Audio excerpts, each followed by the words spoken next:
Hello, people and friends of Alpha House. I hope it's a good day for you. Can we talk about worship? And I hope you've been worshiping today.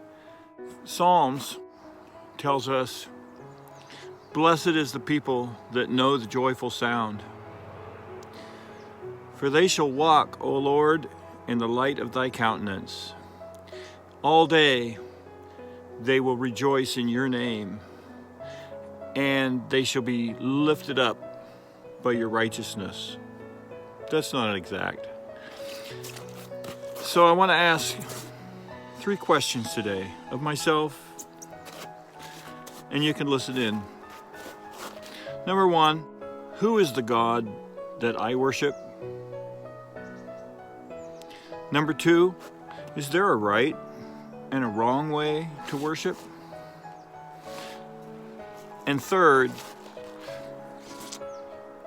am I a worshiper?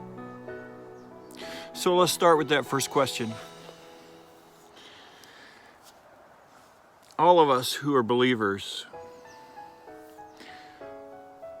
struggle with the continuous clamor from the world around us to be distracted and to be tempted to put our trust in things other than Jesus. But those are just a shadow of real security. There is really no security there. They will divert us and draw us in. They may be the pull and the desire for money or possessions. It may be celebrities or music or sex, maybe houses and land. You know, even our feelings can be idols, and even worship can become an idol. So let's talk about this for a minute. Paul says that we should begin by tearing down our idols. That's a good place to start. In Colossians 3, he says that immorality and evil desires and greed are idols that need to be brought down. Sometimes we might find ourselves just going through motions out of habit when we worship. Our minds and our hearts are not present in worship. Can you imagine? So we also may become fearful and afraid to approach God because maybe there's sin in our life. For some reason, we may not trust God. You know, if you see a God that is vindictive and you see a God that is judgmental, you would be fearful. That's not the case. You can only worship if you have a consciousness of God and you are in contact and you are present in heart and in mind. Worship needs an object. What is your object? Who is the object of your worship? Now let's look at the second question. Is there a correct way to worship? Good question. You know, there's as many styles and ways of worshiping as there are worshipers. We're all different, and we should be.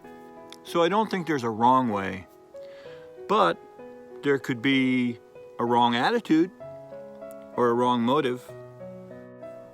In Amos, God referred to tainted worship. He said, "Get it out of here. Get your songs and leave. I don't want to hear them."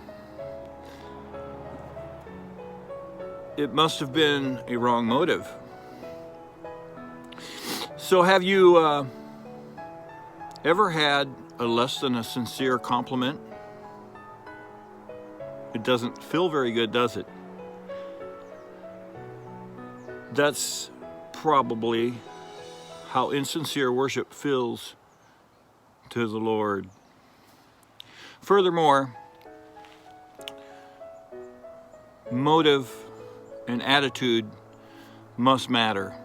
And only God can judge someone's attitude and someone's motive during worship. That is not for us to do. We should never become critical of another's worship. As a believer grows and becomes more spiritual and becomes more intimate with God, God's tenderness and His magnificence also begins to grow.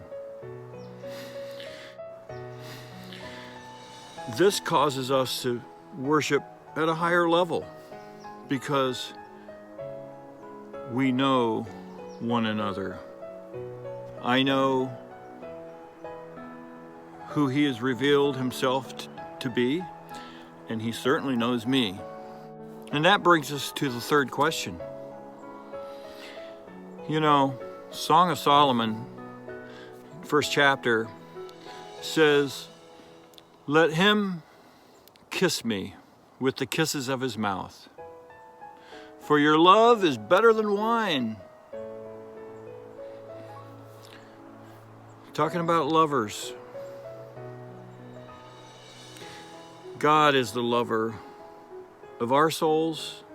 He is the object of our adoration, our admiration, our devotion. And kissing requires closeness. In fact, it requires touching. So worship is about intimacy. Worship is about closeness. Kissing between lovers, there is no space. In Colossians it says that we are to sing with emotions to God with thanksgiving and joy. Wow. Now, when my daughter was young, I would always read her stories at bedtime.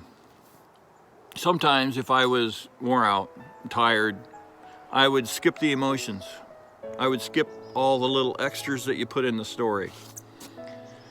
My daughter was quick to stop me. You can't do that. That's not the way that it goes. See, I was being disrespectful to her. I was being disrespectful to the storyline. It wasn't right. The emotions and the passion has to be there to make it right.